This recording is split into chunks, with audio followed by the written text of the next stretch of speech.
Welcome to Have You Lost the Plot? This is episode 2, where we're talking about different stories, paths, and possibilities. And this episode I'd called Restitution to Resumption. And if you remember back, as we look back on episode 1, there's two things we want to think about when we listen to stories of illness. And one is this time point where someone's positioned, this crossroad where someone could be, where you could be, or the person that's talking to you could be. And then secondly, the map, the psychological map, the positioning of the story. Where does it position in terms of the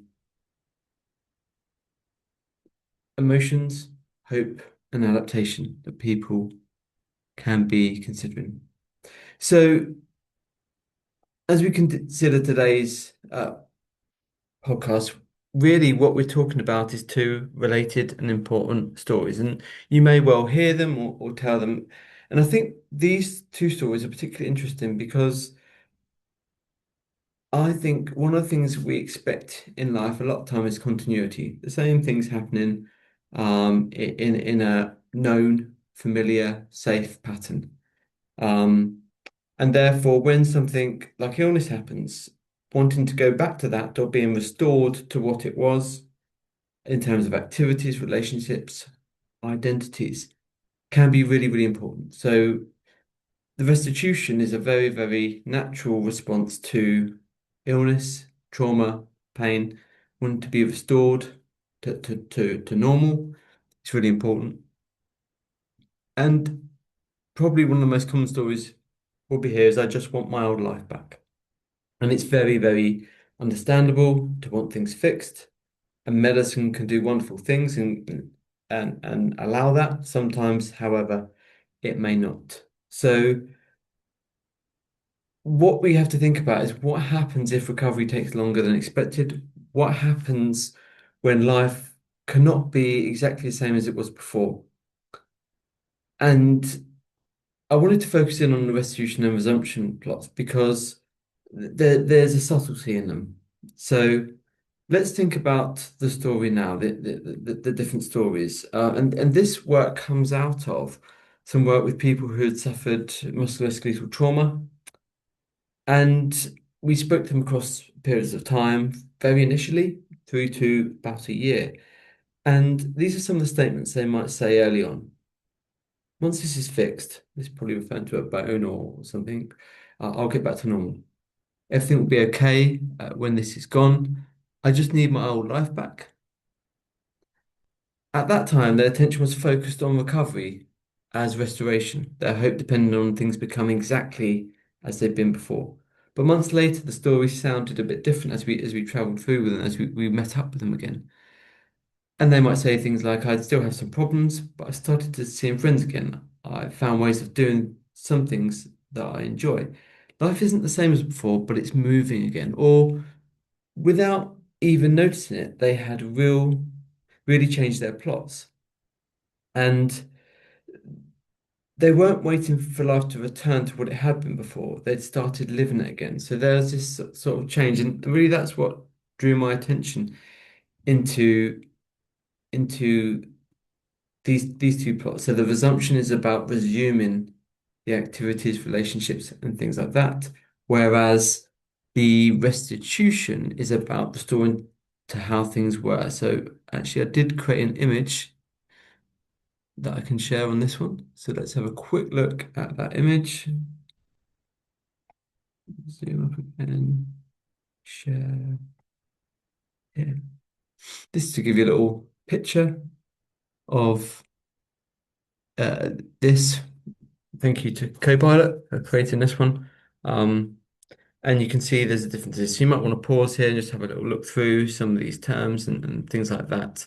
But the subtlety is really important. And I think what's important here as well is if you're a healthcare professional listening to this, then restitution or hearing that restitution from a story you think that doesn't work. Um, a couple of things. Firstly, how you respond to that's really, really important. Because you don't want to kill hope. Because actually, restitution is a very, very concrete hope, and you might think that's not realistic, and that's a term which in the research I've done, I've had a lot, but actually, what I observed here was natural change from restitution to resumption. So perhaps a focus towards resumption is what's really, really important.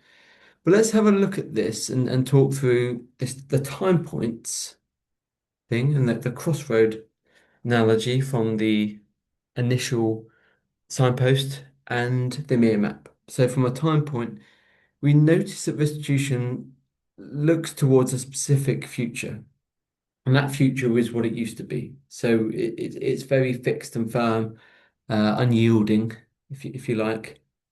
And also attached to that is this idea that things will be okay when I'm fully recovered, when I'm fully back to what I used to be. The future is clear and concrete, but it depends on a particular recovery occurring.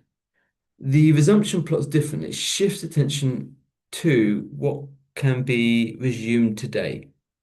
And is there a different way we could do it? So there's this adaptability to thinking around how that's achieved. So the future's still important, but it no longer depends on getting everything back, being restored, being in a certain way. It's adaptive to rebuilding life and resources. So I think that's an important point around this crossroad and time point.